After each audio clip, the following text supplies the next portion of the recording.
Welcome to the Deep Sleep Discoveries channel, and thank you for being here. You found a quiet place now, a small pause from the noise of the day. There's nothing you need to remember, nothing you need to do. You can let your shoulders soften, let your breathing slow, and allow your attention to rest wherever it feels most comfortable. These moments are yours. Tonight, we're going to move gently through nature, one calm fact at a time. Not rushing, not searching for anything, just drifting through the hidden details that shape the living world around us. Some of what you hear may feel familiar, some may quietly surprise you, and if your thoughts wander, that's perfectly fine. You can always return to the sound of the story. And just before we begin, if these calm, curious explorations help you unwind or give you a quiet way to end your day, please consider liking and subscribing to the channel. It helps others find their way here too. As you settle in, you might imagine the ground beneath you, solid, patient, supporting everything above it without asking for attention. Beneath that surface lies an entire hidden world, busy and alive, yet completely unseen. In fact, one of the most astonishing ecosystems on Earth can fit into something as small as a single teaspoon of soil. Beneath your feet, even in the most ordinary places, life is quietly at work. A single teaspoon of healthy soil can contain billions of living organisms. Bacteria, fungi, protozoa, and tiny animals move through microscopic spaces, forming a complex world that rarely receives our attention. These organisms break down fallen leaves, recycle nutrients, and make minerals available to plants. Without them, forests would thin, crops would fail, and life above ground would slowly unravel. Many of these organisms interact constantly, trading chemical signals and resources. Fungi stretch thin threads through the soil, connecting roots and transporting nutrients. Bacteria fix nitrogen from the air, turning it into forms plants can use. Even creatures too small to imagine play roles that ripple upward through entire ecosystems. What's remarkable is how steady this work is. No sound, no urgency, just constant patient activity happening day and night. The ground beneath us is not empty or inert. It is alive, layered, and endlessly cooperative. And those connections don't stop at individual plants. Just above this hidden community, roots begin to touch, overlap, and communicate, forming networks that turn forests into something far more connected than they appear. Below the forest floor, trees are linked by vast fungal networks, often called the wood wide web. These networks are formed by mycorrhizal fungi, which attach to plant roots and extend far into the surrounding soil. Through these fine threads, trees exchange nutrients, water, and even chemical signals. Older, well-established trees often send sugars to younger saplings growing in shade. When one tree is attacked by insects or disease, warning signals can travel through the network, prompting nearby trees to prepare defenses. What looks like a collection of individual plants above ground is, below the surface, a shared system. This cooperation doesn't mean forests are gentle places. Competition still exists. But the network creates resilience. It allows forests to recover from stress, survive poor conditions, and adapt slowly over time. The connections strengthen the whole, even as individual trees come and go. None of this is visible unless you know to look for it. The forest feels quiet because its conversations are chemical, slow, and underground. A kind of communication that doesn't rush. And just as trees exchange resources through their roots, they also interact constantly with the air above, using leaves that quietly manage the flow of gases essential to life. Every leaf is covered in thousands of microscopic openings called stomata. These tiny pores open and close throughout the day, allowing plants to take in carbon dioxide and release oxygen and water vapor. Through this process, plants power photosynthesis and help regulate Earth's atmosphere. Stomata respond to light, temperature, humidity, and even the availability of water in the soil. On hot, dry days, they may close to prevent water loss. On cooler days, they open wide, allowing gases to flow freely. This constant adjustment helps plants survive changing conditions without any conscious control. When billions of leaves do this together, the effects scale up. Forests release enormous amounts of water vapor into the air, influencing cloud formation and rainfall. They also absorb carbon dioxide, helping balance the gases that trap heat around the planet. All of this happens silently. No movement we can see, just a gentle exchange between leaf and sky, breath after breath.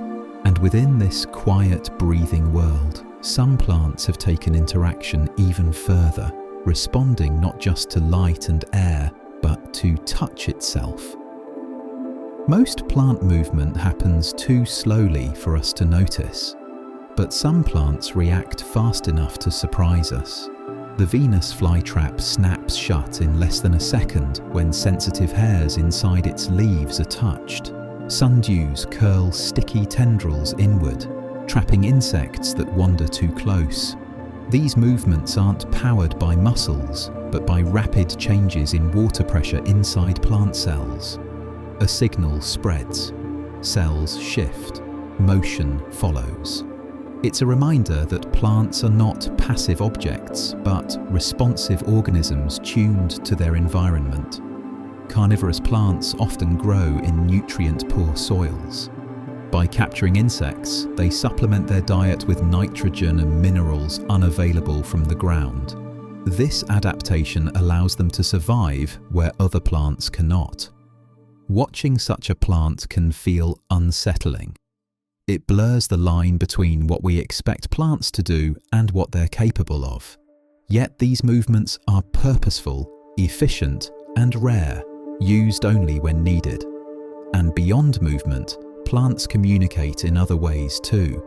Not through motion, but through scent, releasing invisible messages into the air. Plants release complex mixtures of chemicals into the air, often as scents we notice as pleasant or sharp. These smells are not created for us. They serve as signals. Some attract pollinators, others warn neighbouring plants of danger. Some even call in predators to deal with pests. When a plant is chewed by an insect, it can release airborne chemicals that nearby plants detect. Those plants may respond by producing bitter compounds or strengthening their tissues. This shared warning system allows entire fields or forests to respond more quickly than any single plant could alone. Scent also helps coordinate relationships. Flowers tailor their aromas to specific pollinators, releasing stronger fragrances at night or during certain seasons. Timing matters as much as chemistry. All of this happens invisibly, carried by drifting air, messages floating, fading, and reaching exactly where they need to go. And just as plants speak through scent above ground, another group of organisms communicates below, quietly breaking down what has fallen and returning it to the cycle of life. Fungi are nature's primary recyclers. Without them, forests would be buried under layers of undecomposed wood and leaves. Fungi release enzymes that break down tough plant materials like cellulose and lignin, turning fallen trees into usable nutrients once again. As fungi work, they return carbon, nitrogen, and minerals to the soil, where plants can absorb them through their roots. This slow process fuels new growth and keeps ecosystems balanced. Death becomes nourishment. Endings become beginnings. Some fungi form partnerships with plants, while others work independently. Many operate unseen, spreading delicate threads through soil and wood. Their activity is constant but unhurried, guided by moisture, temperature, and time. Even the smell of a forest after rain is influenced by fungal and microbial activity, releasing compounds that signal renewal and damp earth. This cycle of breakdown and reuse keeps ecosystems from stagnating. Nothing is wasted for long. And among the creatures benefiting from this renewed soil are some of the smallest but most influential animals on land, quiet engineers working just beneath the surface. Earthworms move through soil by consuming it. As they digest organic matter, they mix soil layers, break down plant debris, and leave behind nutrient-rich castings.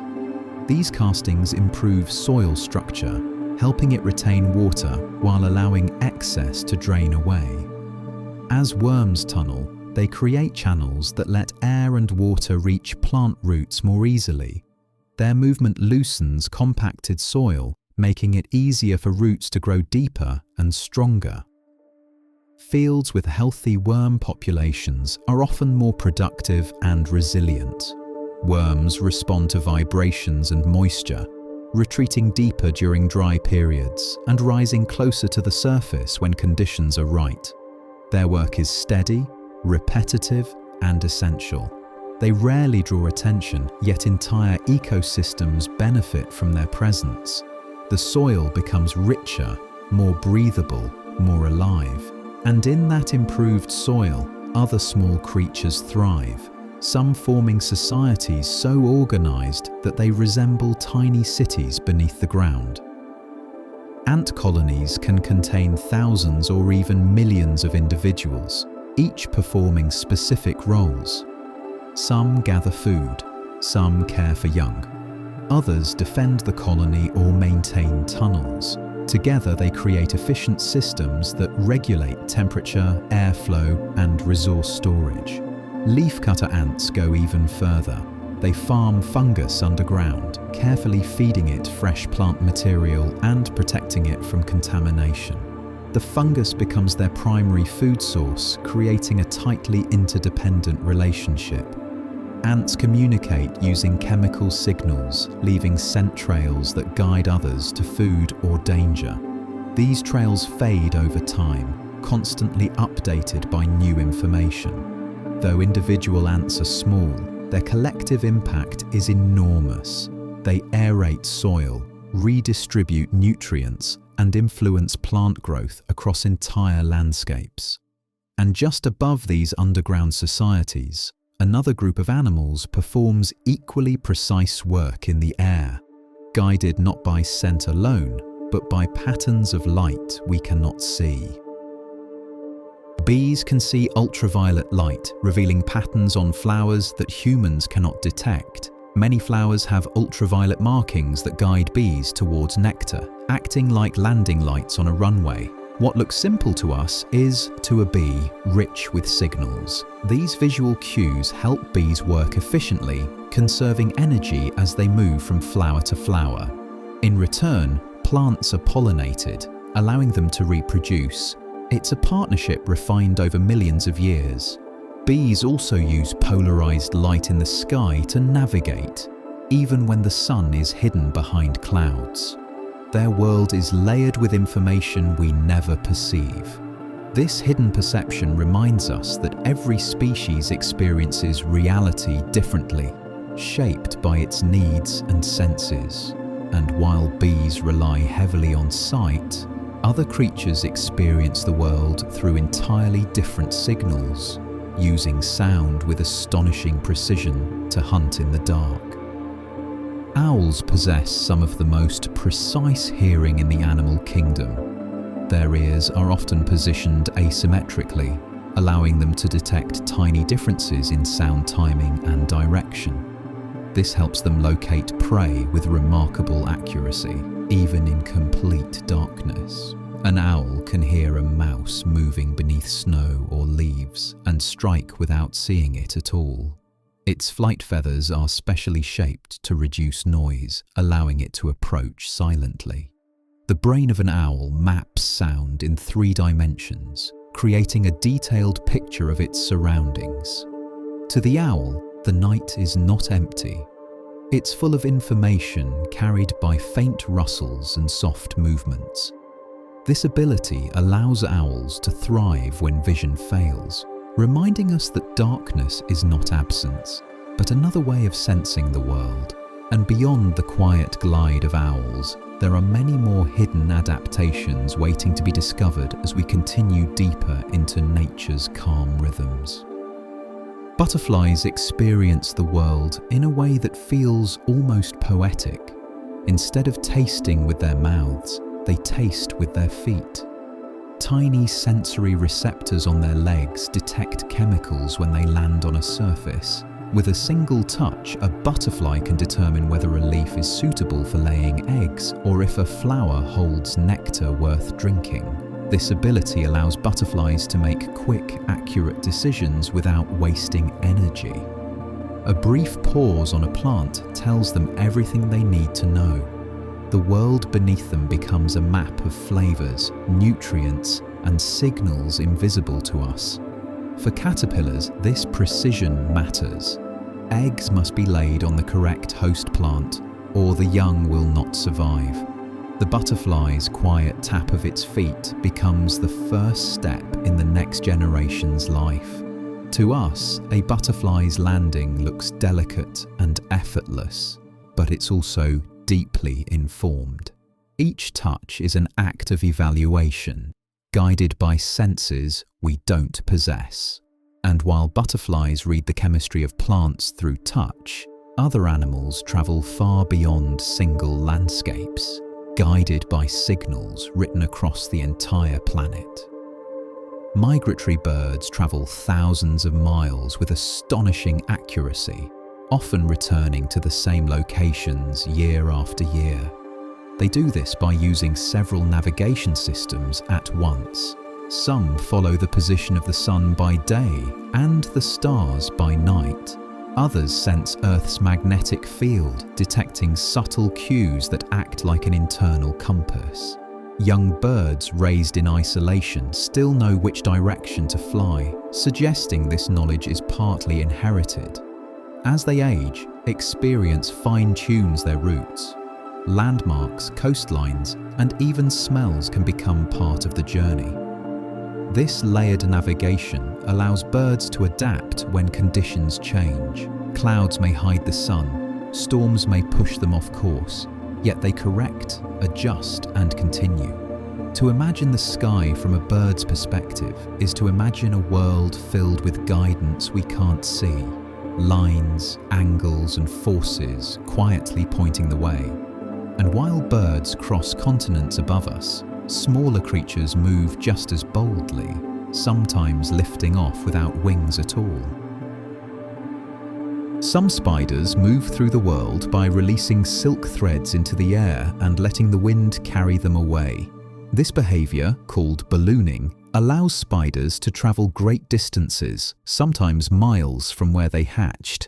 The silk catches air currents, lifting the spider upward until it drifts like a tiny parachute. Scientists have found ballooning spiders high in the atmosphere and far out over open oceans.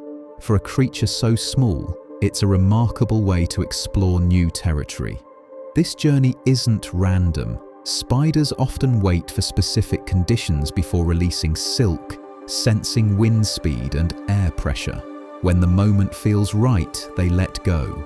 Ballooning allows spiders to colonize new landscapes, recover after disturbances, and spread life into empty spaces. A single thread becomes a bridge between places, and once these travelers land, many of them contribute to ecosystems in another quiet way, by helping control the movement of light itself.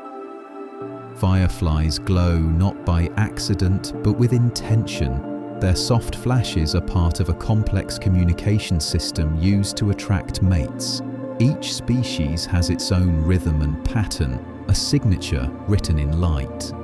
The glow comes from a chemical reaction inside the firefly's body that produces almost no heat. This makes it incredibly efficient. Nearly all the energy becomes light. In warm summer nights, these signals drift through fields and forests like slow-moving stars. Some fireflies even mimic the flashes of other species, luring unsuspecting mates closer. Light becomes both message and deception, depending on who is sending it. For humans, fireflies often spark nostalgia and calm. But for the insects themselves, light is survival, connection, and reproduction. And just as fireflies communicate through light, many organisms beneath our feet communicate through decay, transforming endings into beginnings without any glow at all. When plants and animals die, their matter doesn't disappear. It's slowly taken apart by bacteria, fungi, and small insects through decomposition. This process returns nutrients to the soil, where new life can use them again. Without decomposition, ecosystems would choke under their own waste. Fallen trees would pile up. Leaves would never break down. Nutrients would remain locked away. Instead, decomposition moves patiently. Microorganisms release enzymes that dissolve complex molecules. Insects shred material into smaller pieces. Fungi weave through it all, connecting decay back to growth. This process isn't unpleasant in nature, it's essential. It's how forests renew themselves without intervention. And as nutrients return to the soil, they feed new growth, sometimes influencing even the air we breathe in ways we rarely notice. That fresh, earthy scent after rain has a name: petrichor. It comes partly from plant oils, but also from bacteria in the soil. These microbes produce a compound called geosmin, released when raindrops hit the ground. Humans are remarkably sensitive to this smell. We can detect geosmin at extremely low concentrations. Scientists believe this sensitivity helped our ancestors locate fresh water. For microbes, rain is opportunity. Moisture allows them to spread, grow, and interact. The scent is a byproduct of renewed activity. The smell of rain signals connection between sky and soil, water and life. It's one of nature's quiet announcements that cycles are continuing as they should. And within that renewed soil, entire communities of organisms continue shaping the land, sometimes by changing its very structure. Animals like moles, prairie dogs, and badgers dig not just for shelter, but for survival. In doing so, they move vast amounts of soil. Over time, this digging aerates the ground, improves drainage, and redistributes nutrients. Prairie dog colonies, for example, create grasslands with different plant compositions than surrounding areas. Their tunnels influence water flow and provide shelter for many other species. These animals are sometimes seen as disruptive, but their disturbance creates diversity. New plants grow, new habitats form. The land becomes more varied, more resilient. Movement underground changes what grows above, and above that, altered ground, plants respond, sometimes forming partnerships so close they blur the line between separate organisms. Lichens look like simple growths on rocks or tree bark, but they are actually partnerships. Each lichen is made of a fungus and an alga or cyanobacterium living together as one organism. The fungus provides structure and protection. The alga produces food through photosynthesis. Alone, neither could survive in harsh environments. Together, they thrive. Lichens can grow on bare rock, slowly breaking it down and helping create soil. They are often the first life forms to colonize new land. Their growth is slow. Some lichens are hundreds or even thousands of years old. They endure heat, cold, drought, and radiation with remarkable resilience. And as lichens prepare the land for life, they quietly set the stage for larger, longer-living organisms to follow. Mosses are among the oldest land plants on Earth. They lack deep roots and depend on surface moisture. When conditions dry out, many mosses enter a dormant state, appearing dead. But when water returns, even after years, the moss revives. Cells rehydrate. Photosynthesis resumes. Life continues. This ability allows mosses to survive on rocks, rooftops, and forest floors where water comes and goes unpredictably. They stabilize soil, retain moisture, and create habitats for tiny organisms. Moss doesn't rush. It waits. It responds when conditions are right. And in that patience, moss shares something in common with much larger plants, organisms that measure life not in moments, but in centuries. In quiet corners of the world, certain trees have lived through more history than human civilization. Bristlecone pines, for example, can exceed 4,000 years of age. They grow slowly, enduring wind, cold, and drought. Inside their trunks, each ring records a year of life: wet years, dry years, fires, and calm seasons. These trees survive by conserving energy, letting parts of themselves die back when conditions are harsh. Standing near one feels grounding. These trees are not in a hurry. They persist by adapting, not resisting. They remind us that life doesn't always move fast. Sometimes it lasts by being patient, and with that sense of deep time settling in, we're ready to continue outward, toward water, weather, and the wider rhythms that shape the planet. The ocean is the engine behind much of Earth's movement. Covering more than 70% of the planet, it absorbs vast amounts of sunlight each day. That energy causes seawater to evaporate, rising invisibly into the atmosphere as water vapor. This vapor eventually cools, condenses into clouds, and falls back to Earth as rain or snow. Most of the rain that nourishes forests, rivers, and farmland began its journey over the sea. Even rain falling far inland often carries moisture that once lifted from ocean waves. In this way, the ocean connects distant places through an endless loop of movement. This cycle is steady and patient. No single wave matters. No single cloud defines it. The system works because of repetition, balance, and time. As water returns to the land, it carves paths across continents. Some obvious, others hidden, creating networks that quietly shape the surface of the Earth. Not all rivers run under open sky. In regions with porous rock, especially limestone, water can disappear underground and continue flowing through vast cave systems.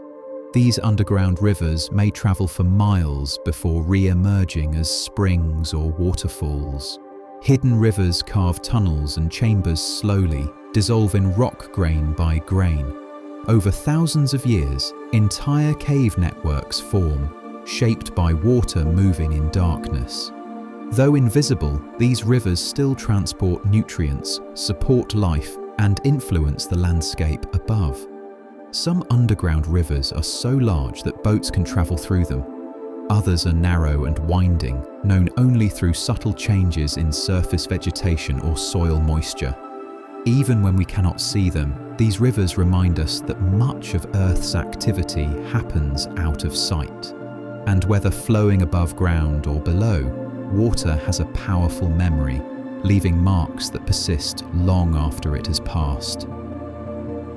When water flows across land, it rarely moves randomly. It follows paths shaped by gravity, rock, and previous flow. Over time, these paths deepen. A trickle becomes a stream becomes a river. This process, called erosion, is slow but persistent. Each droplet removes tiny particles, gradually reshaping mountains, valleys, and coastlines.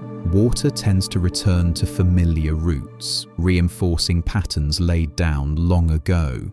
Even after rivers dry up, their channels often remain visible. The land remembers where water once moved.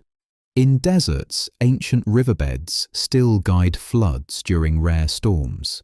This quiet memory gives landscapes a sense of continuity.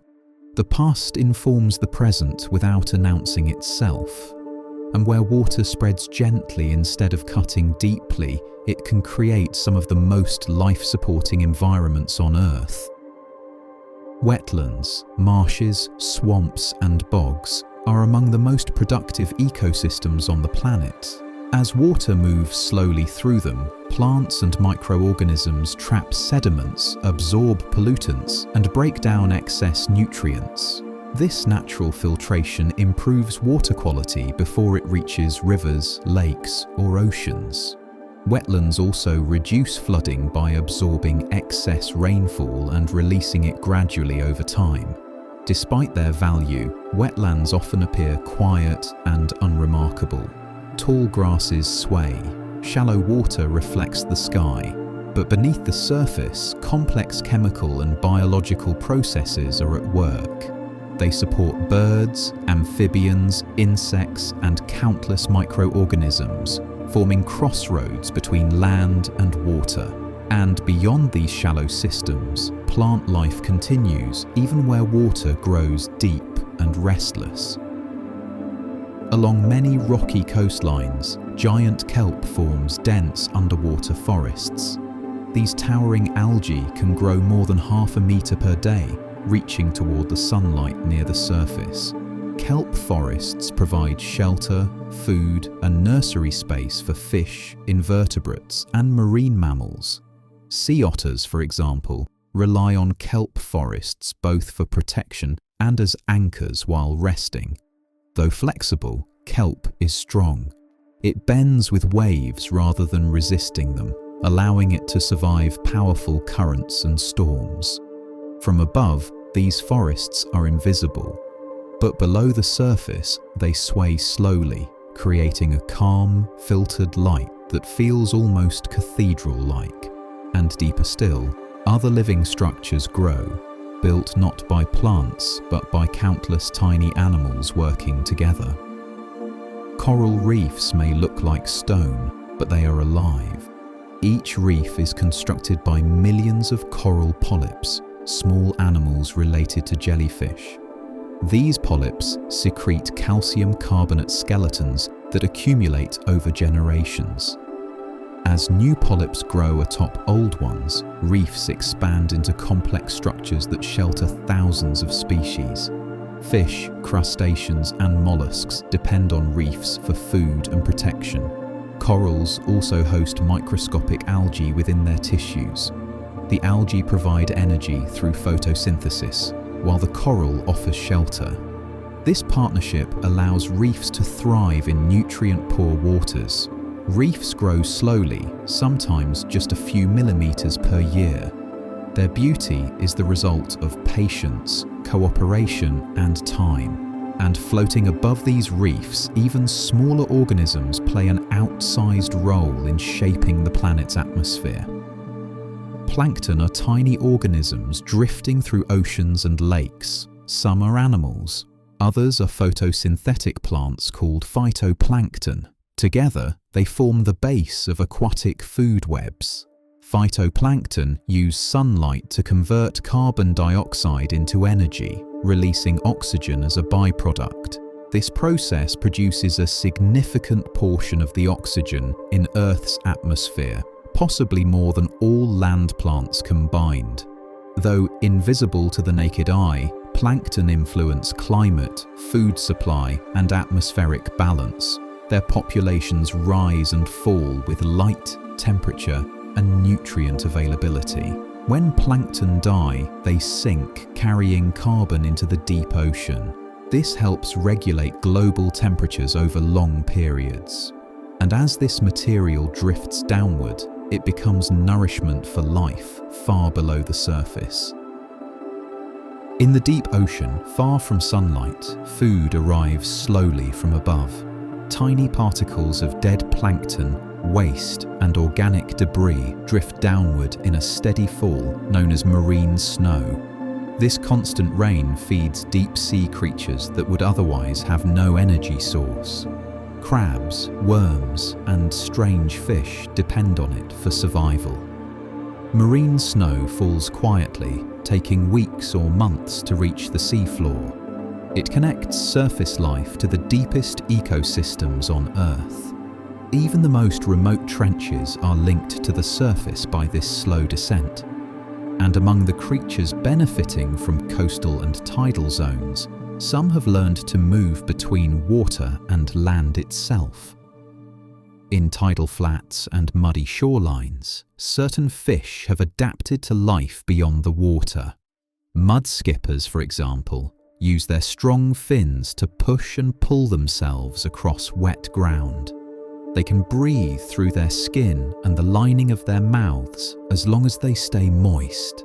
This allows them to forage, escape predators, and defend territory on land.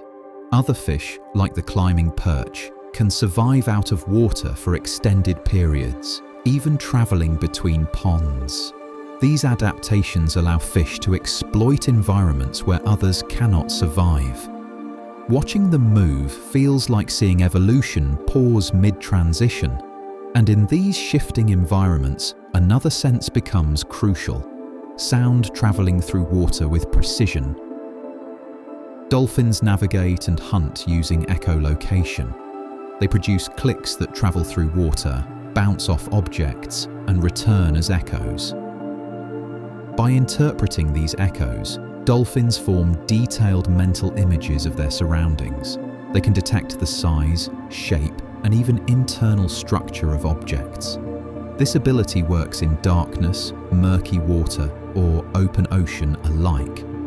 Echolocation allows dolphins to coordinate hunts, avoid obstacles, and communicate over distances. Sound becomes their primary way of understanding space. To a dolphin, the ocean is not silent. It's full of information, constantly arriving and changing. And as we move forward, we'll begin to explore the air above the water, where sound, light, and motion shape an entirely different set of natural rhythms. Whales live in a world shaped by sound. Humpback whales in particular produce long, complex songs that can last for hours and repeat in slow, evolving patterns. These songs travel enormous distances through seawater, sometimes hundreds or even thousands of kilometers, carried efficiently by the ocean itself. Only male humpbacks sing, most often during breeding season. Scientists believe the songs may help attract mates or establish presence across wide areas. What's remarkable is that entire whale populations can share the same song, gradually changing it over time, as if the ocean itself is carrying a shared melody. Listening to a whale song feels grounding. The sounds are deep, resonant, and unhurried, moving through water that muffles urgency. Each note lingers. Sound becomes connection in the vastness of the sea. And just as whales rely on sound to reach far beyond their bodies, some coastal waters glow softly in response to the slightest movement. In certain quiet coastal regions, the water can glow after dark. This phenomenon is caused by microscopic organisms called dinoflagellates. When disturbed by waves, paddles, or swimming fish, they emit a soft blue light. Each flash is brief, but together they create rippling trails of light that follow motion through the water. A hand lifted from the sea can sparkle for a moment before the glow fades. The light comes from a chemical reaction inside the organisms, likely evolved as a defense mechanism. Sudden flashes may startle predators or draw attention to them. These glowing bays feel otherworldly, yet they rely on calm, shallow water and balanced ecosystems to persist. Too much pollution or light can cause the glow to disappear. And beneath even calm waters like these, powerful currents move unseen, shaping the ocean floor far below. Beneath the ocean surface, rivers can flow just as they do on land. These underwater rivers form when water of different temperatures or salinity meets, creating dense currents that sink and move along the sea floor. Some carry sediment and carve channels through the seabed, forming underwater valleys and riverbanks. One of the most well-known flows through the Black Sea, travelling for over 100 kilometres beneath the surface. Divers who encounter these currents describe the sensation as swimming through one river inside another. The boundary between waters can be visible, shimmering in the dim light. These rivers help transport nutrients and shape deep-sea ecosystems, even though we rarely see them. And in the same hidden depths, water sometimes moves not sideways, but downward in vast, silent cascades. The largest waterfalls on Earth are not visible from the surface. They occur deep beneath the ocean, where cold, dense water sinks below warmer layers and pours over submerged ridges. The largest known underwater waterfall lies in the Denmark Strait between Greenland and Iceland. There, dense Arctic water flows beneath warmer Atlantic water, dropping more than 3 kilometers as it spills southward. This slow-motion cascade plays a major role in global ocean circulation, helping regulate climate by moving heat and nutrients around the planet. Unlike waterfalls on land, these flows are silent, hidden, and constant. They never dry up, they never freeze, and as these deep waters move, they influence the surface above, where lakes and seas quietly shift with the seasons. Certain lakes transform with the seasons, shifting from deep blue to green, red, or even pink. These changes often result from variations in algae populations, mineral content, and the way sunlight scatters through the water. In spring, nutrient-rich runoff can fuel algae growth, tinting water green. In summer, heat and evaporation may concentrate minerals, altering colour further. Some lakes even turn pink due to microorganisms that thrive in salty conditions. These transformations can happen gradually or almost overnight, giving the impression that the lake has been painted anew. The water itself hasn't changed location, only its chemistry and light. And in colder climates, lakes face a different challenge entirely as winter approaches and temperatures fall. In regions where winter locks most water in ice, some lakes remain open all year. This can happen when lakes are very deep, allowing warmer water below to regulate surface temperatures. Others are fed by underground springs that bring heat from below or by geothermal activity in volcanic regions. The constant input of warmth prevents ice from forming. These open waters become vital refuges for birds and animals during winter, offering drinking water and food when everything else is frozen. Steam rising from an unfrozen lake in a snowy landscape can feel almost unreal, a pocket of motion and warmth in stillness. And above these waters, the movement of tides reminds us that even solid ground is shaped by forces from beyond Earth. The rise and fall of ocean tides are guided by gravity, primarily from the Moon. As the Moon orbits Earth, its gravitational pull draws water toward it, creating bulges in the ocean. As Earth rotates, coastlines move through these bulges, experiencing high and low tides. The Sun also contributes, strengthening tides when aligned with the Moon and weakening them when positioned at right angles. This steady rhythm has shaped coastlines, influenced marine life, and guided human activity for thousands of years. Tides are predictable, dependable, and slow. They return again and again, regardless of weather or season. And along tidal edges, some of the most resilient ecosystems on Earth take root, where land and sea meet. Mangrove trees grow in salty, tidal waters where most plants cannot survive. Their tangled roots slow waves, trap sediment, and prevent coastal erosion. These roots create sheltered spaces where young fish, crabs, and shrimp grow safely before moving into open water. Mangroves act as nurseries for marine life and buffers against storms. They also store large amounts of carbon, helping regulate Earth's climate. Though they grow in harsh conditions, mangroves are calm, stable systems. They thrive by yielding to water rather than resisting it. And just offshore, another group of plants forms vast meadows that quietly shape the health of the sea. Seagrasses are flowering plants that live entirely underwater.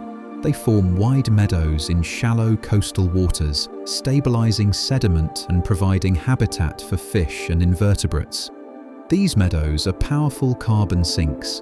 They capture carbon dioxide and store it in sediments for long periods, helping reduce greenhouse gases in the atmosphere. Seagrass also improves water clarity by trapping particles and slowing currents. Though fragile, healthy meadows can persist for centuries.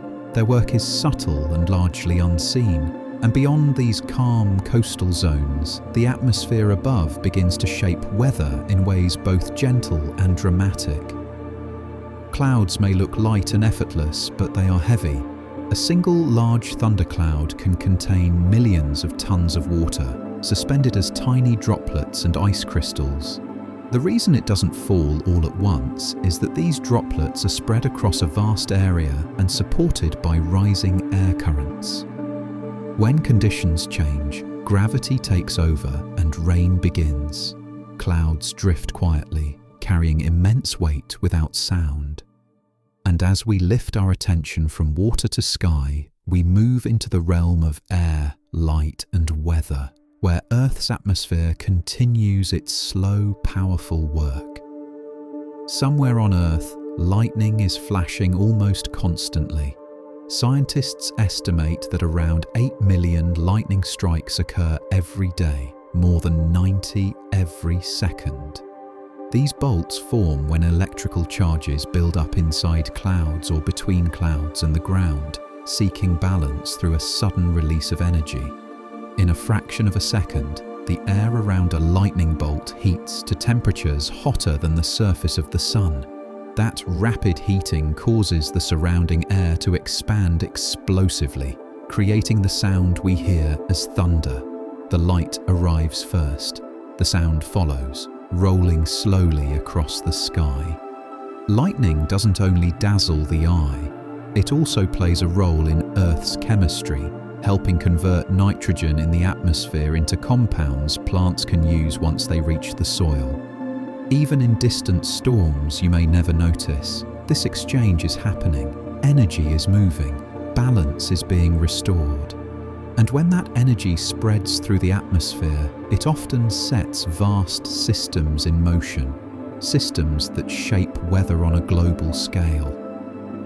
Thunderstorms are more than brief bursts of rain and light. They act as engines that move heat and moisture from Earth's surface upward into the atmosphere. Warm air rises, carrying water vapor high into the sky, where it cools and spreads outward. This process helps balance temperatures between the surface and upper layers of air. Without storms, heat would build unevenly, making climates far more extreme. Thunderstorms redistribute energy, quietly smoothing differences over time. Inside these towering clouds, strong updrafts and downdrafts cycle air continuously. Ice crystals grow, raindrops collide, electrical charges separate. All of it unfolds within a structure that may last only hours. From the ground, storms feel dramatic. From the planet's perspective, they are maintenance, necessary, repeated, and largely self-regulating. And once that air moves beyond the storm itself, it often joins much larger currents flowing endlessly above our heads. High above Earth's surface, narrow bands of strong wind race around the planet. These are jet streams, flowing thousands of kilometers at speeds that can exceed 300 kilometers per hour. They form where warm and cold air masses meet. Jet streams guide weather systems, steering storms, heat waves, and cold fronts across continents. A small shift in their path can mean calm skies in one region and heavy rain in another. Though invisible, the jet stream behaves much like a river. It meanders, speeds up, slows down, and sometimes splits into branches. Aircraft often ride these winds to save fuel and time. This constant movement helps distribute energy around the globe, linking distant regions through air alone. And as these high-altitude winds move, they influence the formation of something far closer to us, clouds that sometimes settle gently back down to Earth. Fog forms when air near the ground cools enough for water vapor to condense into tiny droplets. These droplets remain suspended, creating a cloud at ground level. Though it feels different, fog is no different from the clouds drifting overhead. Fog can form near oceans, rivers, forests and valleys, especially when warm, moist air meets cooler surfaces. It softens landscapes, muffles sound and slows movement. In nature, fog can be a vital water source. Some plants and animals collect moisture directly from fog droplets, surviving in places where rain is scarce. Fog changes how the world feels. Distances shrink, edges blur. The environment becomes quieter, more inward. And when fog lifts, it reveals skies shaped by forces much farther away, sometimes forming patterns delicate enough to feel almost intentional. Every snowflake begins as a tiny particle of dust or pollen. As water vapor freezes onto it, the flake grows outward, forming branches that reflect temperature and humidity at each moment of its descent.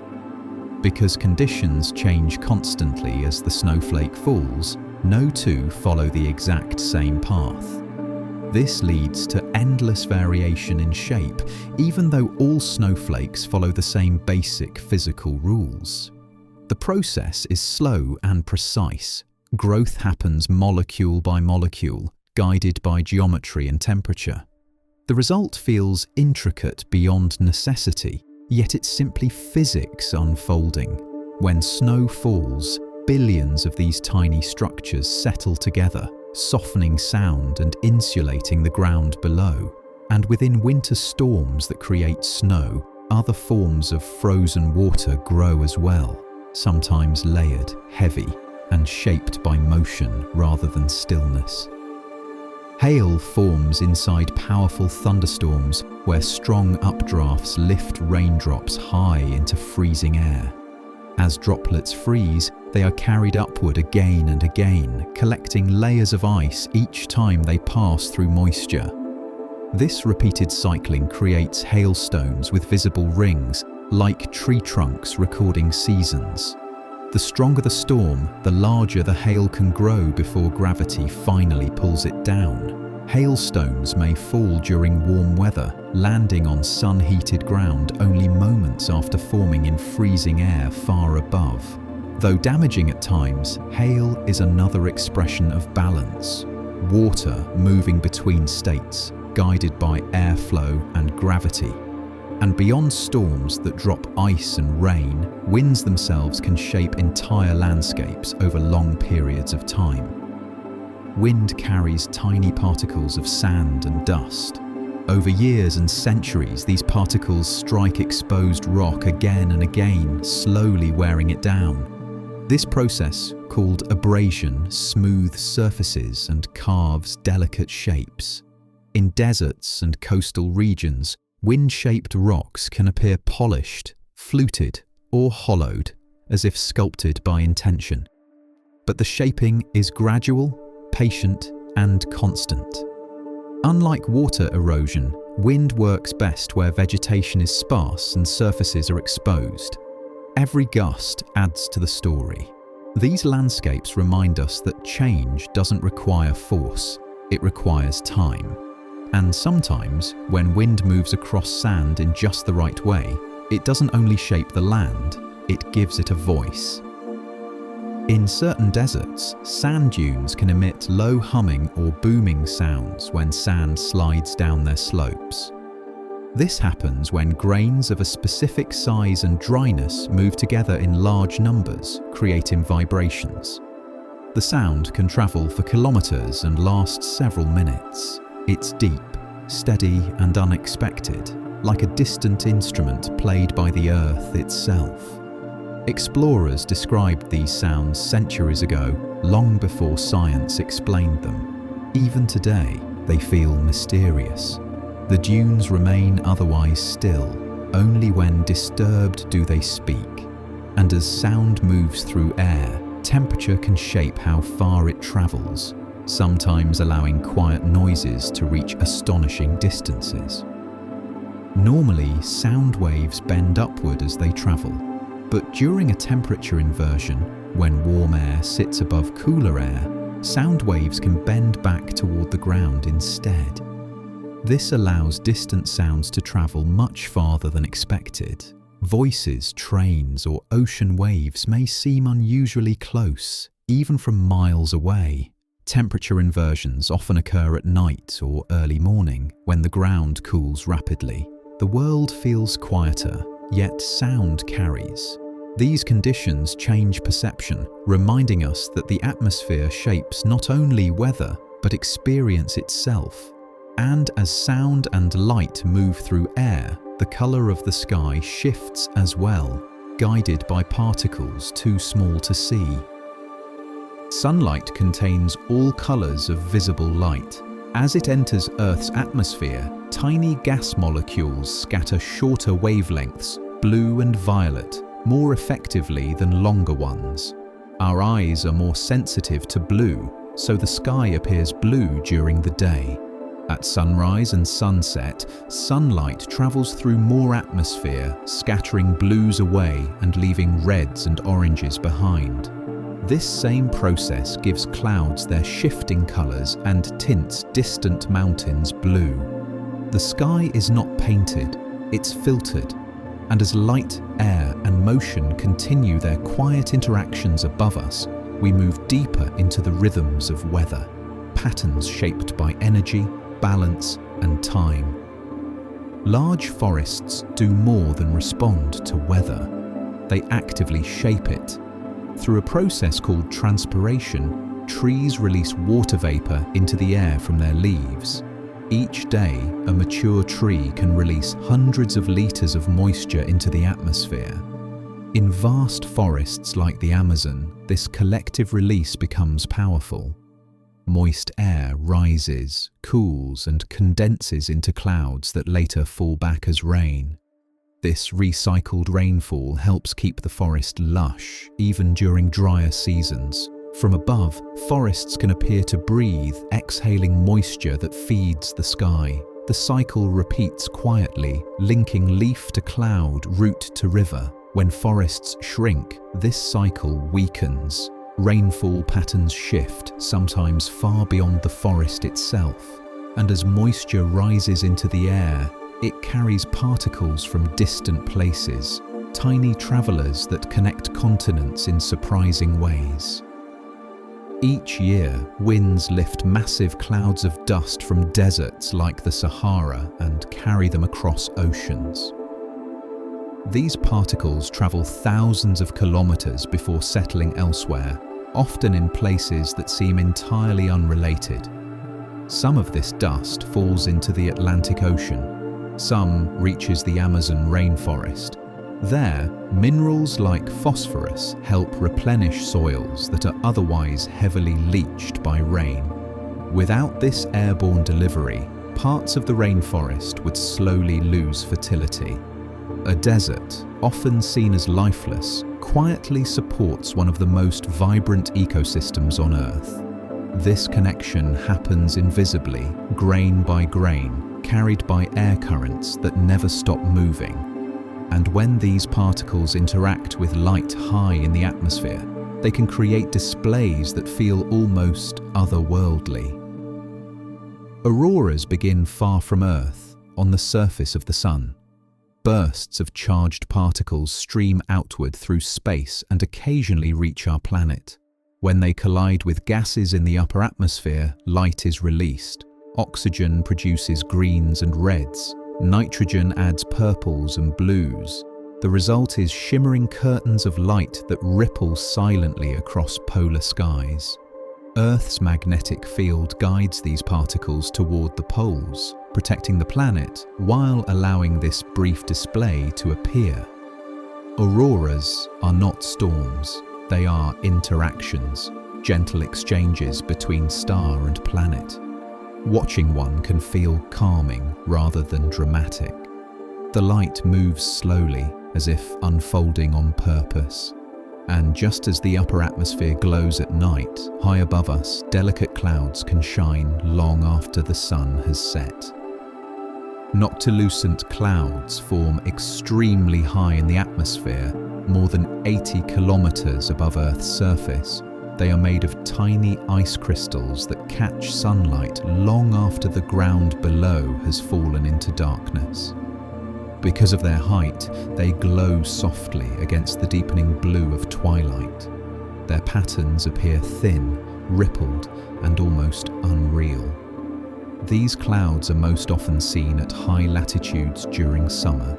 Scientists believe changes in atmospheric moisture and temperature may be making them more common. They are quiet clouds. They don't bring rain or storms. They simply appear, shimmer, and fade. And beneath these glowing veils, wind continues its patient work, shaping land and sound in subtle ways. Wind may feel gentle in a single moment, but over long periods it becomes a powerful force. Carrying sand and dust, wind erodes rock, builds dunes, and sculpts open terrain.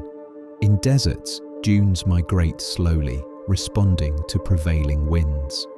Over years, hills of sand can travel great distances, reshaping the land beneath them. Along coasts and plains, wind strips fine particles away, leaving behind harder surfaces that resist erosion. This shaping doesn't rush, it doesn't announce itself. It happens grain by grain, season by season, and sometimes when wind interacts with land in just the right way, it creates effects that don't just change shape, but alter sound itself. Certain valleys, cliffs, and plains can reflect and focus sound over long distances. When conditions are right, voices, animal calls, or natural noises can travel much farther than expected. Rock faces can bounce sound back. Flat surfaces can carry it forward. Temperature and wind direction can bend sound waves, guiding them like invisible pathways. In open environments, this allows animals to communicate across large areas without expending much energy. A call made once can be heard far away. The land itself becomes part of the message. And as sound moves through air, the same atmosphere also shapes how light bends and separates, creating familiar beauty from simple physics. A rainbow is not an arc, but a full circle. It forms when sunlight enters raindrops, reflects inside them, and exits at specific angles. From the ground, the Earth blocks the lower half of the circle. From high elevations, such as mountains or airplanes, the entire ring can sometimes be seen, a quiet reminder that perspective shapes what we notice. Rainbows exist only at a precise alignment between sun, observer, and water droplets. Shift slightly and they vanish. They don't stay. They appear, then dissolve back into ordinary light.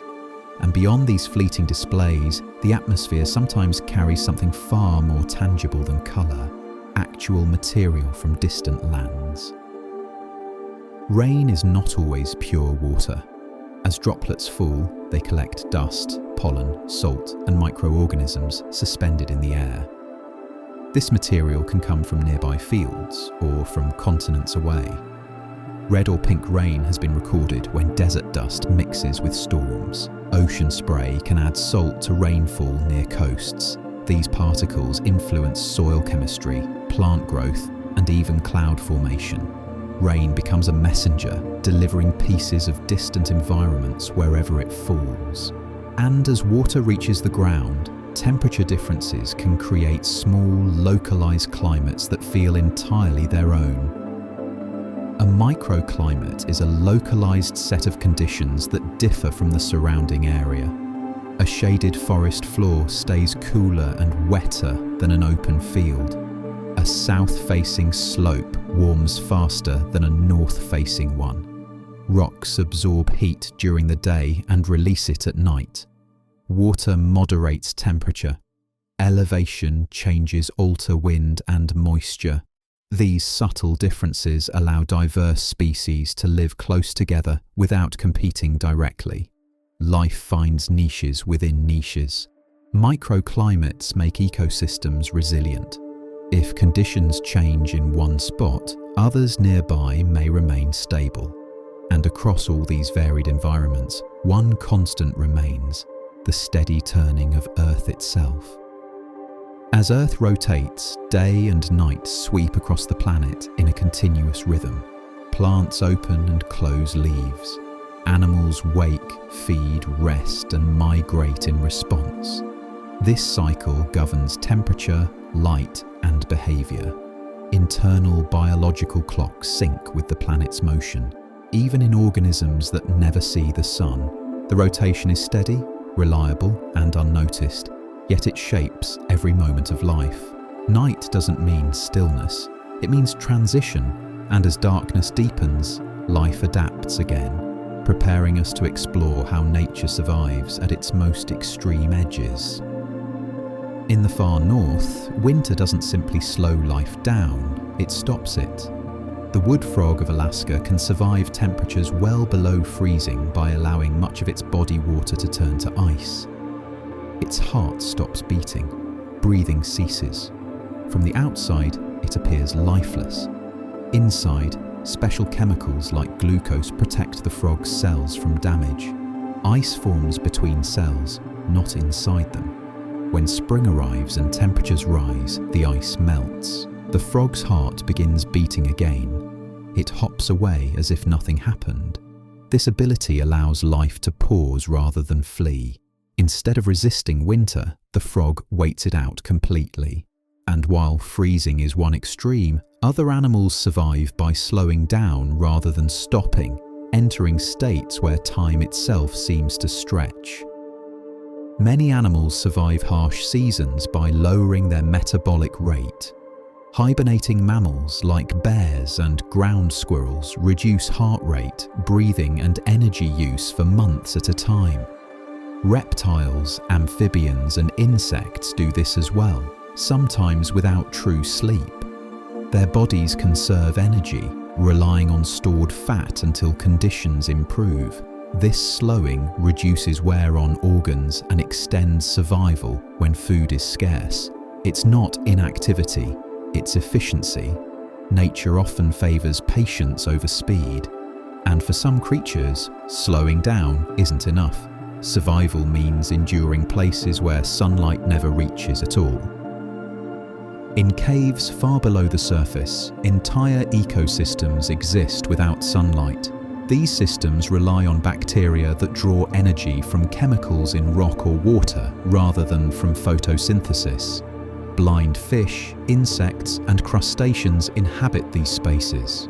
Over generations, many lose their eyes entirely, redirecting energy to heightened senses of touch or vibration. Without day or night, time moves differently. Growth is slow. Reproduction is measured. These environments show that light is not a requirement for life, only energy and stability. And where darkness meets heat deep below the ocean, life adapts in even more unexpected ways. On the ocean floor, hydrothermal vents release superheated water rich in minerals. Though the surrounding sea is near freezing, vent water can exceed 100 degrees Celsius. Here, bacteria use chemical energy instead of sunlight. These microbes form the base of food webs supporting giant tube worms, clams, and crabs. Life clusters tightly around the vents, thriving in stark contrast to the darkness beyond. These systems proved that life does not depend on the sun, expanding our understanding of where life might exist elsewhere in the universe. And while some creatures thrive in heat and pressure, Others survive by retreating into stillness until conditions improve. Seeds are living time capsules.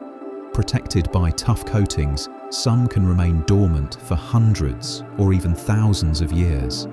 A famous example is a date palm seed found at Masada, nearly 2,000 years old, that successfully sprouted when planted.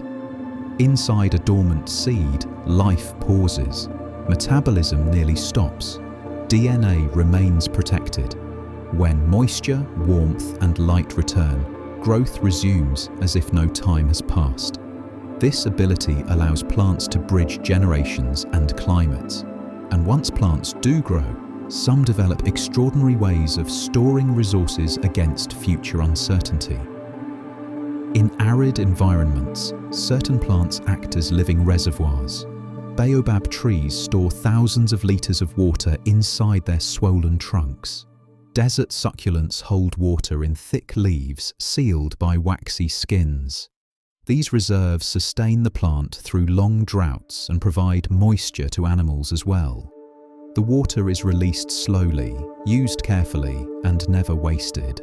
Survival here isn't about speed, it's about restraint. And where water is scarce, even temperature becomes something life must learn to manage.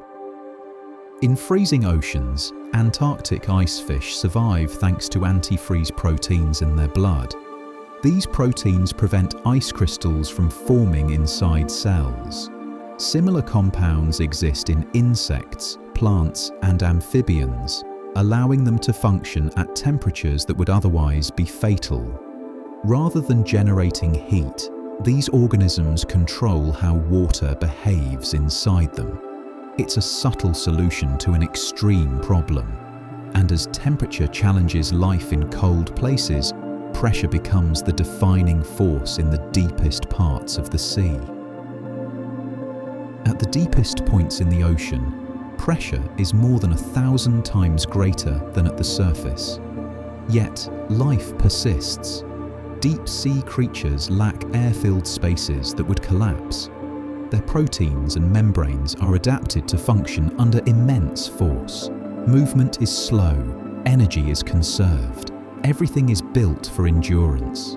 These animals show that even crushing conditions can be home, and in places where pressure and cold dominate, some creatures survive by entering an even more extreme state of suspension. Tardigrades, also known as water bears, are microscopic animals capable of entering a state called cryptobiosis. In this state, they lose nearly all body water and halt metabolism. They can survive extreme heat, freezing, radiation, and even the vacuum of space. When conditions improve, they rehydrate and resume life.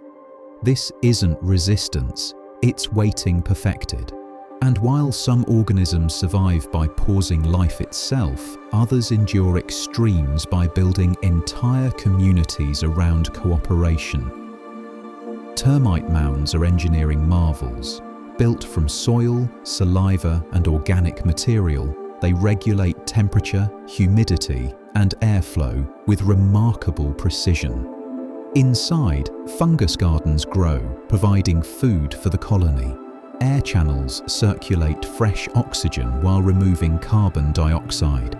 Despite extreme outside temperatures, the interior remains stable. No single termite understands the whole design, yet together they build systems that support millions of lives. And as we look beyond survival into deep time, we begin to see how patience and cooperation shape the planet itself. Camels are shaped by scarcity. In desert environments where water is unpredictable, they survive by using it with extraordinary care. Their bodies allow temperatures to rise during the day, reducing the need to sweat and conserving moisture. At night, they release heat slowly, minimizing water loss. Their kidneys concentrate urine heavily, and their dry feces retain very little moisture. Even the shape of their nostrils helps, trapping water vapor from each breath before it escapes. Contrary to myth, their humps store fat, not water, providing energy when food is scarce.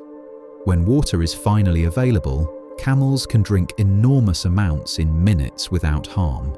Their blood cells are adapted to swell safely, preventing rupture. Everything about the camel reflects patience and balance. Survival is not constant action, but careful restraint. And in colder regions, other animals conserve a different resource entirely: heat, by working together rather than alone.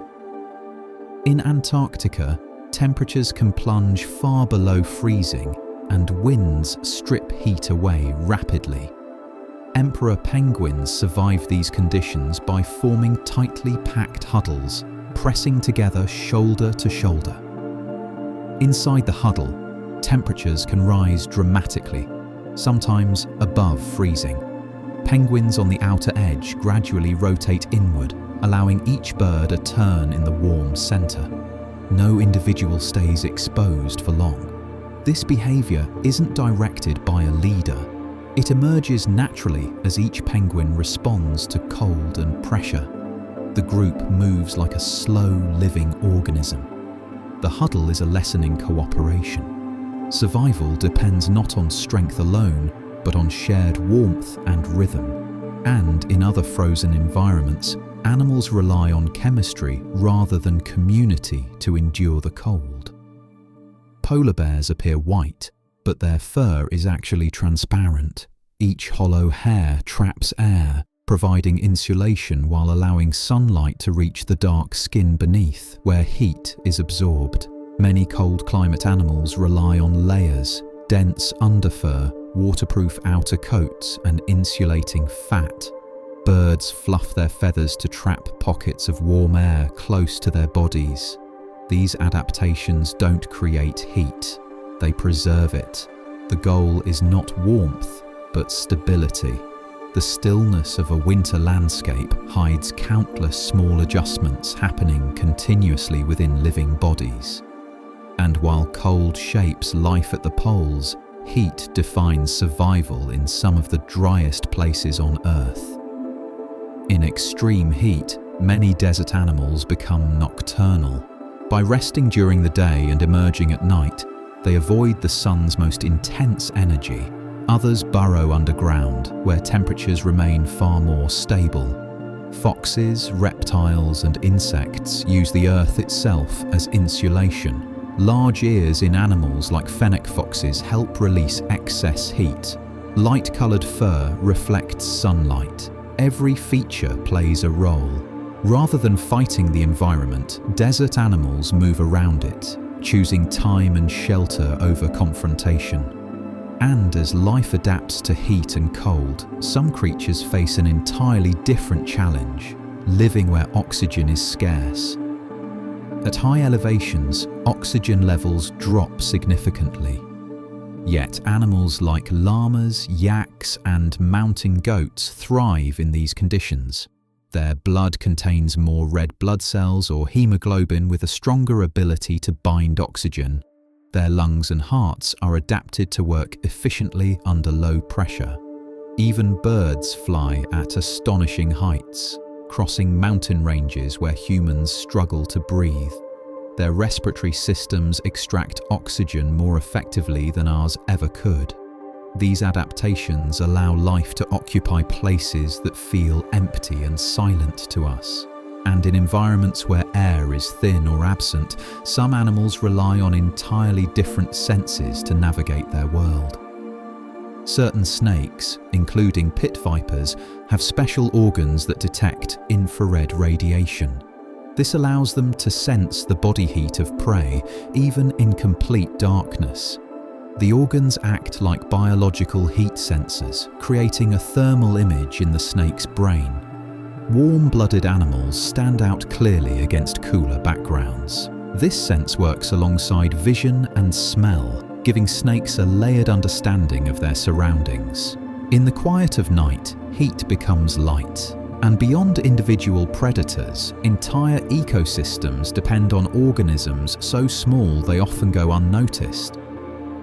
Some bacteria thrive in environments saturated with radiation. Deinococcus radiodurans, often called Conan the bacterium, can repair its DNA even after being shattered by radiation exposure. These microbes possess powerful repair mechanisms and protective compounds that shield their genetic material. Such resilience has expanded our understanding of life's limits and raised questions about where life might exist beyond Earth. Even in destruction, repair is possible. And while microbes endure extremes invisibly, plants at the surface respond to stress in quieter, slower ways.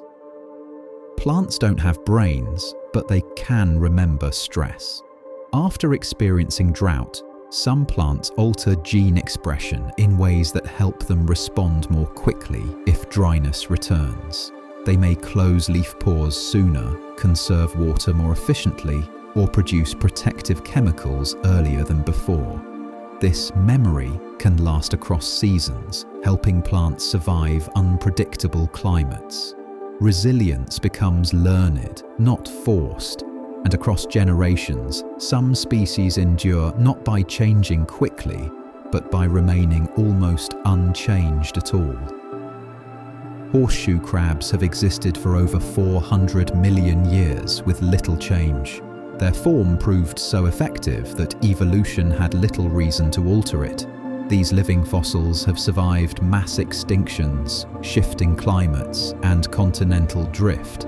Stability can be as powerful as adaptation. Their presence connects modern ecosystems to ancient seas, and as time stretches further back, we begin to see how Earth itself moves slowly beneath all life. Earth's continents are not fixed. They float atop tectonic plates, moving a few centimeters each year. Over millions of years, this motion reshapes oceans, climates, and migration paths. Mountains rise, seas open and close. Life adapts to these changes gradually, often without awareness of the movement beneath it. Nothing rushes, nothing stops. And with that sense of deep, patient motion, we're ready to enter the final stretch, where nature's quiet patterns bring the journey gently to rest. Mountains may look timeless and unchanging, but many are still growing. In places where tectonic plates collide, the Earth's crust is slowly pushed upward. The Himalayas, for example, rise a few millimeters each year as the Indian plate presses into the Eurasian plate. This growth is far too slow to notice day by day, but over millions of years, it builds peaks that reshape weather, rivers, and ecosystems. Snow accumulates, glaciers form, entire climates are influenced by the height of land. At the same time, erosion works in the opposite direction. Wind, water, and ice wear mountains down, even as tectonic forces lift them up. Growth and loss happen together, balanced over long spans of time. Mountains are not monuments, they are processes, and flowing down their slopes, another slow-moving force carries their story outward into valleys below. Though they appear frozen in place, glaciers are always moving. Pulled by gravity, massive bodies of ice flow downhill at speeds ranging from a few centimeters to several meters per day. As they move, glaciers grind rock into fine powder, carving valleys and reshaping landscapes. When they retreat, they leave behind lakes, fertile soil, and sculpted terrain. Glacial movement is quiet and relentless. It doesn't rush. It doesn't stop. Over thousands of years, it transforms entire regions. The ice remembers where it has been, carrying debris long distances before releasing it gently back to the land. And when glaciers melt, they feed rivers that continue the slow work of shaping Earth's surface. Rivers are among the most powerful sculptors of the planet. With every curve and bend, they erode soil, carry sediment, and deposit it elsewhere. Over time, rivers carve canyons, build deltas, and alter coastlines. Even gentle streams contribute, moving grains of sand one by one. Rivers don't follow straight paths. They wander, responding to slope, resistance, and past movement. Their courses shift slowly, often over centuries. The land adapts to the river as much as the river adapts to the land. And where rivers meet the sea, new landscapes are born from this long journey. When rivers slow as they reach oceans or lakes, they release the sediment they've carried from far upstream. Over time, this material accumulates into deltas, flat, fertile regions shaped by water and gravity. Deltas are among the most productive ecosystems on Earth. Nutrient-rich soils support dense plant life, birds, and aquatic species. But deltas are also fragile. Small changes in water flow or sediment supply can reshape them quickly. They exist in balance, always adjusting. And beyond these shifting edges, life adapts not just to place, but to time itself. Each year, most trees add a new ring of growth. Thick rings reflect wet, favourable years. Thin rings mark drought, cold, or stress. By studying tree rings, scientists can reconstruct climate patterns stretching back thousands of years. Fires, floods, and volcanic eruptions leave their marks in wood. Trees quietly archive the past while continuing to grow in the present. They do not forget. And beneath these living records, soil continues its own slow memory-making. Soil forms slowly as rock breaks down and organic matter accumulates. In many places, just a few centimeters of healthy soil can take hundreds of years to develop. Microorganisms, roots, insects, and fungi all contribute. Together, they create a living layer that supports nearly all terrestrial life. Soil holds water, stores carbon, and anchors plants. It is both foundation and archive.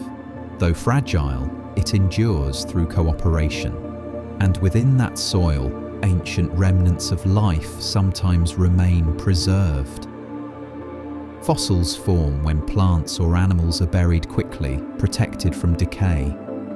Over time, minerals replace organic material, preserving shapes and structures. These remains offer glimpses into worlds long gone, ancient oceans, forests, and creatures unlike any alive today. Fossilization is rare. Each fossil is a quiet survivor of chance and time. They remind us that life has always changed, even when patterns repeat. And sometimes, the Earth itself creates entirely new places for life to begin again. When underwater volcanoes erupt, lava can build up until it breaks the ocean's surface, forming new islands. At first, these islands are barren rock, but over time, wind, birds, and waves bring seeds and nutrients. Life arrives slowly, mosses appear, insects follow, plants take hold, land is born, not placed. And as ecosystems establish themselves, evolution begins its quiet work. On islands, species often evolve differently from their mainland relatives. Limited space and resources encourage specialization. Birds may lose the ability to fly, animals may grow larger or smaller. Entirely new species emerge. Islands become natural laboratories for evolution, showing how environment shapes life. These changes take time, unfolding gradually, and beneath all of it, the planet itself continues its slow, steady motion. Nothing on Earth is truly fixed. Plates shift, landscapes erode, ecosystems adapt. Change doesn't always announce itself. Most of it happens quietly, beneath notice. Yet this steady movement is what keeps the planet alive. And as we approach the final moments of our journey, these patterns begin to settle, inviting rest, reflection, and stillness. Across the natural world, certain shapes appear again and again. Spirals form in seashells, pine cones, hurricanes, and even entire galaxies. These repeating patterns aren't coincidences. They emerge because they are efficient ways for energy and matter to move, grow, and organize. A spiral allows continuous expansion without changing shape. As a shell grows, it adds material while maintaining balance. As storms rotate, spirals help distribute energy smoothly. Even the arrangement of seeds in a sunflower follows the same mathematical relationships, spacing each seed to maximize sunlight and space.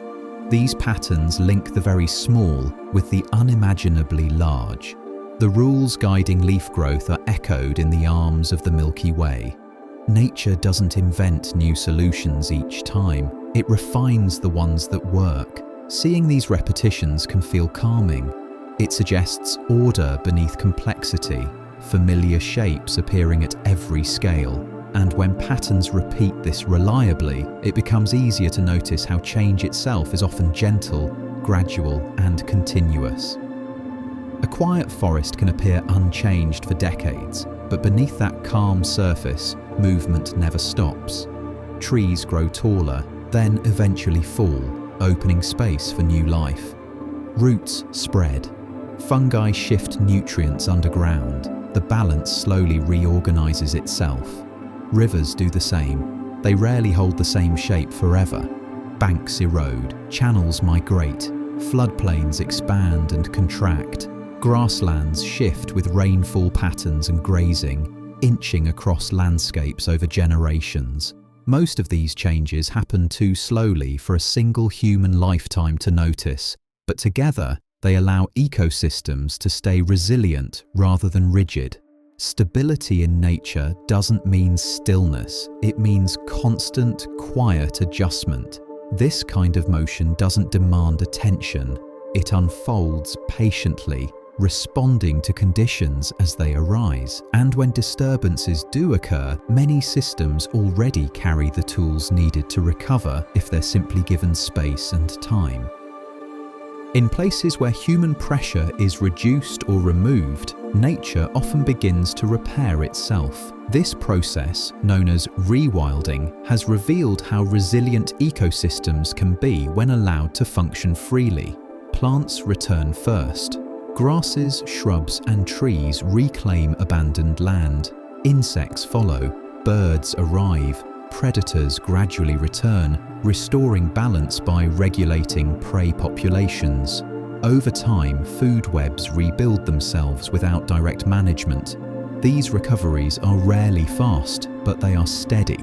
Each species already knows its role. The relationships are built in. They only need room to unfold. This doesn't mean nature is fragile. It means it works best without constant interference. Healing happens through connection, not force. And much of this recovery depends on cycles tied to something we often overlook: the arrival of darkness each night. Darkness is not an absence, it is a necessary condition.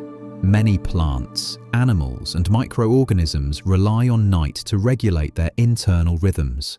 Trees slow their growth, soils reset chemical processes. Nocturnal pollinators emerge to feed and reproduce. Animals navigate by stars, moonlight, and magnetic cues. Predators hunt. Others rest safely under cover of darkness.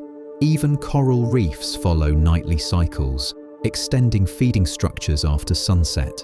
Artificial light can disrupt these rhythms, confusing migration, feeding, and reproduction. This reveals how deeply life depends on the natural alternation between light and dark. Night allows recovery. It lowers activity without stopping it. It gives systems time to rebalance. And while darkness settles across the land, nature continues quietly, steadily, without asking for attention. While you rest, roots continue to grow through soil. Tides keep rising and falling. Insects pollinate night-blooming flowers. Forests release moisture into the air. The planet doesn't pause, yet something about nighttime softens the world. Movements slow, sounds fade, processes continue, but without urgency. Life carries on in a quieter register. This constancy can be comforting. You don't have to hold everything together. You don't have to stay alert. The systems that support life are already in motion, already balanced by countless small interactions. Even sleep becomes part of the cycle. Bodies repair, minds release the day, energy is restored, and knowing that the world continues gently without effort on your part can make it easier to let go and rest alongside it. The same principles guide growth everywhere. Energy flows along paths of least resistance. Materials organize themselves into efficient shapes. Cooperation emerges where it works better than competition. These patterns don't need direction. They arise naturally, repeating because they are stable. They connect roots to clouds, rivers to oceans, cells to ecosystems. Nothing exists in isolation for long, and that connection allows the world to keep adjusting moment by moment without collapsing under its own complexity. Ecosystems remain stable because they are always changing. When one species declines, another fills the gap. When conditions shift, behaviors adapt. Balance is dynamic. This constant motion doesn't feel chaotic. It feels measured, corrective, quiet. Nature doesn't cling to one state. It flows through many. And that flexibility is what allows life to persist across ice ages, droughts, floods, and fire. Nature rarely rushes. It allows solutions to unfold slowly, layer by layer. Soil forms over centuries. Forests mature over generations. Healing happens at the pace it needs. Nothing is forced. Nothing is wasted. Time carries change gently forward, and as time stretches, it becomes easier to rest within it. Rest is not inactivity, it is preparation. Seeds lie dormant, animals hibernate, ecosystems pause between seasons. Stillness holds potential, and when the moment arrives, movement returns naturally. As you sleep, the earth keeps turning, waves keep moving, roots keep reaching, forests keep breathing.